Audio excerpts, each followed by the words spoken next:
কোমর ব্যথা নিয়ে আমাদের কাছে অনেক রোগীরাই আসে, তারা প্রশ্ন করে আমার কি পাথর হয়েছে।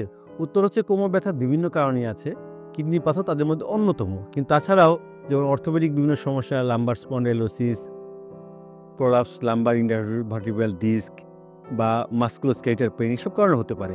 কাজেই যথাযথ পরীক্ষা নিরীক্ষা করার মাধ্যমে এবং রোগীর হিস্ট্রি নিয়ে তাকে বিভিন্ন ইনভেস্টিগেশন করে আমাদের অবশ্যই এটা দেখতে হবে তার কিডনির সমস্যা আছে কিনা।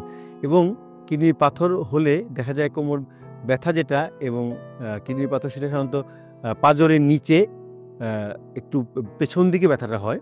এবং যদি মূত্র নালী বা কিডনির নালীতে পাথরটা হয় সেক্ষেত্রে দেখা যায় যে ব্যথা সাধারণত পিছন থেকে শুরু করে একটু সামনের দিকে চলে আসে, পিছন থেকে সামনের দিকে চলে আসে ব্যথাটা। এবং যত নিচে পাথরটা কিডনি নালীতে থাকে নামে তত নিচের দিকে যেতে পারে। যেমন সে অনুযায়ী আমরা আপার ইউরেটার, মিড ইউরেটার, লোয়ার ইউরেটারে পাথর হলে এক এক রকম আস্তে আস্তে ব্যথাটা নিচের দিকে নামে। মূত্রথলিতে যদি পাথর হয় সেক্ষেত্রে ব্যথাটা করবে জাস্ট তলপেটে এবং প্রস্রাবের উপরে। ইভেন প্রোস্টেট গ্ল্যান্ডে এবং মূত্রপথেও পাথর হতে পারে।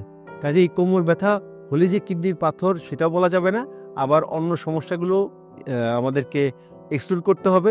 কিডনির পাথর হলে সেক্ষেত্রে আমাদের অবশ্যই ইউরোলজিস্টের শরণাপন্ন হতে হবে।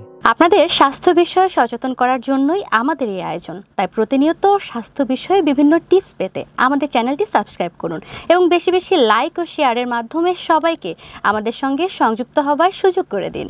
ডায়াবেটিস চিকিৎসায় 3D বলে একটি কথা প্রচলিত আছে। এই 3D কি? এই 3D হচ্ছে ডিসিপ্লিন, ড্রাগ এবং ডায়েট। আপনি ডিসিপ্লিন লাইফ লিড করছেন, ড্রাগসও খাচ্ছেন, কিন্তু ডায়েট সেটি কেমন হবে? এই বিষয়ে সঠিক পরামর্শ দিতে পারবেন একজন পুষ্টিবিদ। তাই এই বিষয়ে সমন্বিত সেবা দিতে রয়েছে আমরা।